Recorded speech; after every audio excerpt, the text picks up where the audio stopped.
Welcome back to the 12 Articles of the Independence Caucus. Article 2, Section 2, the conclusion of our tale of two congressmen, exactly how our system's been hijacked by the special interest groups. When we last left you at the end of Section 1, we had concluded that the congressmen from both parties, let's call them the incumbent party, were perpetuating this system of rewarding the special interests at our expense, including Republican Chris Cannon and Democrat Jim Matheson. In fact, we submit that these two are politically more united than they are divided. And if you're wondering how that can be, you can see it by looking carefully at who's funding their re-election campaigns every 2 years. And by asking yourself this one simple question. If you had $100 to donate to the candidate who best represented what you believe in, could you give $52 to John Kerry and the other $48 to George Bush? Could you picture yourself giving $47 to Newt Gingrich and the other $53 to Ted Kennedy? Would you give $51 to Republican Chris Cannon and the other $49 to Democrat Jim Matheson? No. Well, who in their right mind would give half of their money to one party and the rest of the money to the other party? Well, Walmart apparently. Since 2003, Walmart has given $28,500 to Republican Chris Cannon and $25,000 to Democrat Jim Matheson. Since 1998, Chevron, one of those oil companies that the Republicans love and the Democrats hate, they've given $8,500 to the Republican and $10,000 to the Democrat. How about that? In fact, if you look at it collectively, since 2003, 56% of all the money that was donated to Jim Matheson came from people who also donated across the aisle to Republican Chris Cannon. And on Cannon's side, 72% of his money came from people who also donated to the Democrat Jim Matheson. Do you see why we say they're politically more united than they are divided? In just 2007 alone, the National Association of Home Builders forked out $865,000 in political donations. 136 Democrats and 138 Republicans got that money, which means they saw no difference between Chris Cannon and John Kerry and no difference between Jim Matheson and Trent Lott. Or the credit unions of North America tipped just over $1 million to 183 Democrats and 144 Republicans, which means they figured Chris Cannon and Nancy Pelosi were politically united, and so were Jim Matheson and John Boehner. And the number one giver in 2007, the National Association of Realtors, a little over $1.1 million hard-earned dollars to 239 Democrats and 185 Republicans. That's 80% of your Congress got a donation from these guys, which means they saw no ideological difference between Chris Cannon and Ted Kennedy and no difference between a Jim Matheson and a Lamar Alexander.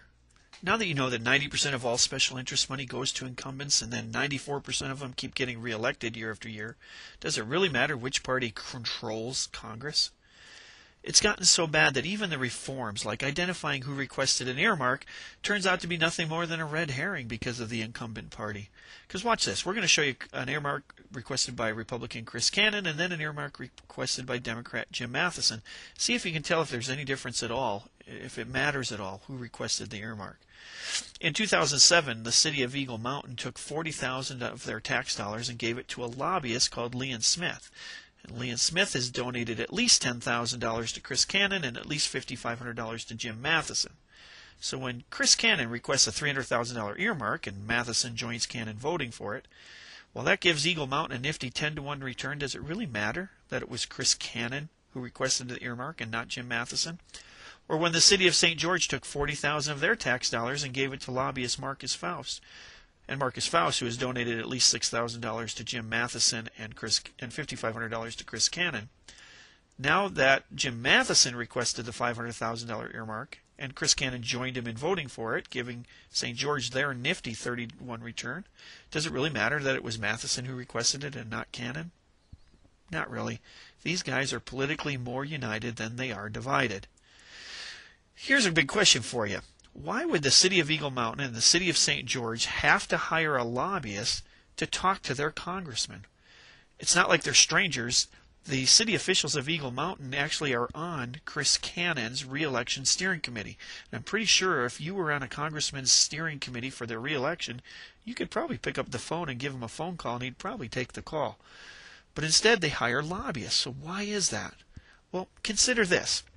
let's say that the city of Eagle Mountain and the city of St. George took their tax dollars and made direct campaign contributions to the state's congressmen.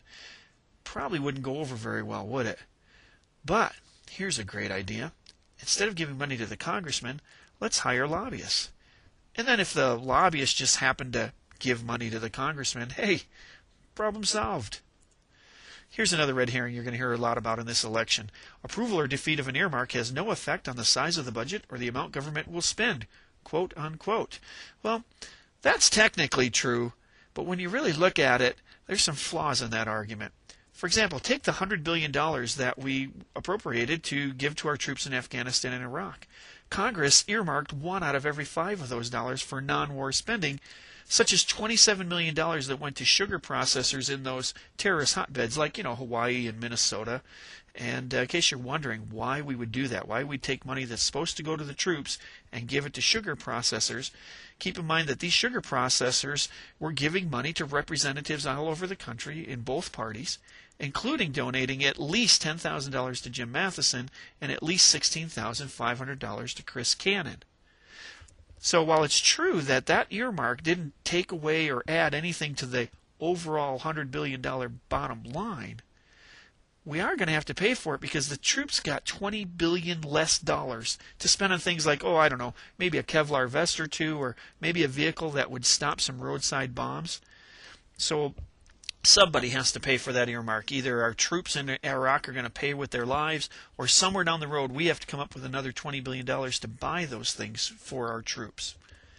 Well, at least Cannon and Matheson have made sure we get a lot of sugar to swallow that one with. Here's red herring number 3. Earmarks are such a small percentage of the federal budget, eliminating them won't solve any real problems. And it's true, earmarks come out to about 2 or 3% of the budget all the time. But while that's a small part of the budget, it's virtually 100% of the money that the special interests expect to get back from our congressmen, and that's why they keep funding their re-election campaigns. So eliminating earmarks would go a long way to solving that problem. And maybe we'd even see this problem start to go away. Since 1999, Matheson's campaign has reported almost $6 million worth of non-party donations, of which $4.4 million came from outside of Utah. And that's an unbelievable 75% of his non-party re-election money coming from non-Utahns. And you got to ask yourself, who does Jim represent? And if that's bad, look at Chris Cannon. Since 1999, he's reported just over $2.9 million, of which $2.5 million came from outside of Utah. That's an embarrassing 86.8% of his re-election money coming from non-Utahns. And the only problem is he's not embarrassed about it. Here's red herring number 4. The earmarks I've secured are bringing home money that benefits my state or district, making sure we get our fair share of that pie. The only thing wrong with that argument is that while it's true that the earmarks allow the congressman to bring us home a slice of that pie, he's also handing us the bill for the other 49 slices of pie that's going to the rest of the country. So for every $1 brought home to Utah in 2008, Utahns had to fork out $136. That's good eating. Chris Cannon requested and received $31 million in earmarks, and Jim Matheson $45 million in earmarks in the fiscal year 2008 budget. These guys are more politically united than they are divided. And here's the earmarks we've been able to identify that were requested by Cannon or Matheson that benefited the people and organizations who donated to their election campaigns. If you see the number come up in red, it's for Chris Cannon. If it comes up in blue, it's Jim Matheson. Here comes the hit parade. The city of Eagle Mountain, Northrop Grumman, Riverton City, West Valley City, Clooney Industries, Utah Transit Association, Kennecott Copper, Intermountain Healthcare, Cyberkinetics, the city of Orem, Align Technologies, $16.4 million. L3 Communications got 2 earmarks, grand total $4 million. And then here's the earmarks that we've been able to identify so far that were requested by Cannon or Matheson that did not benefit people who donated to their campaigns. Let's see, there was, Well,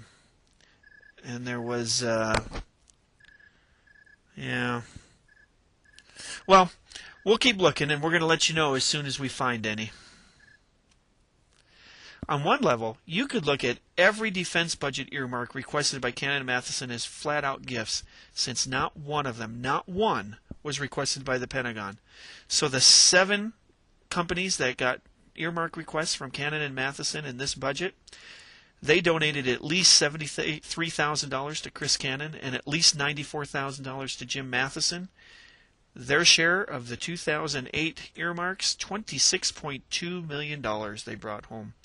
But keep in mind that for the $26.2 million that came home to Utah, that means the Utahns paid out $3.5 billion to the rest of the country. Well, that concludes Article 2, the tale of our 2 congressmen. Now you know how our political system has been hijacked by the big money special interest groups. Now you know how the 2 parties act as one incumbent party once they're elected. And the sad news is, if politics is the process of deciding who gets how much from whom, so far we've only shown you one side of the coin. And that's the side where the special interest lobbies use their campaign donations to get the largest share of tax dollars out of our coffers. Now we got to show you the other side. And it looks a lot like the same first side of the coin. That's where the lobbies use their campaign donations to get the largest possible exemption from paying the taxes. We're going to show you that in Article 3, which we call No Taxation Because of Our Representation. How and why our taxation system's been hijacked by the big money special interests. Once again, we'll take a look at what Republican Chris Cannon and Democrat Jim Matheson are doing in Washington on this area.